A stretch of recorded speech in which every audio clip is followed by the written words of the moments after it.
வாழ்க இவ்வையகம் வளத்துடன் வாழ்க வாழ்க. வாழ்க இம்மாநிலம் ஆழ்ந்துணர்ந்து அமைதியாக.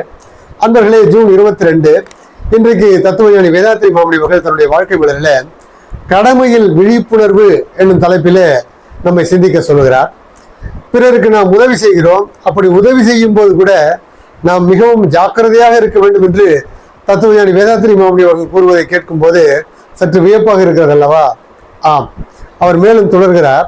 ஒரு நீதிபதி தன் முன்னே நிறுத்தி வைக்கப்பட்டிருக்கிற ஒருவரை, குற்றவாளி என்று குற்றம் சுமத்தப்பட்டவரை பார்த்து, அவர் ஏன் குற்றவாளியாக இருக்கக்கூடாது, அவர் ஏன் ஏமாற்றுக்காரராக இருக்கக்கூடாது என்கிற ஒரு கேள்வியை எழுப்பிக்கொண்டு பின்னர் அவர் நல்லவர் தான் என்பதனை ஊர்ஜிதப்படுத்த பல்வேறு கேள்விகளை, ஆராய்ச்சிகளை எல்லாம் செய்து முடிவெடுக்கிறாரோ, அது போலவே உங்களிடம் யாராவது ஒரு உதவிக்கு வந்தால் அந்த உதவிக்கு அவர் தகுதியானவர் தானா, அவர் உண்மையிலேயே அந்த தேவையின் பொருட்டு தான் உங்களிடத்தில் வருகிறாரா, அல்லது ஏதோ சமய சந்தர்ப்பம் கிடைக்கிறது பறித்து கொள்வோம் என்று நினைக்கிறாரா என்பதனை மிகவும் ஜாக்கிரதையாக ஊர்ஜிதப்படுத்திக் கொள்ள வேண்டும் என்று அவர் அழகாக கூறுகிறார்.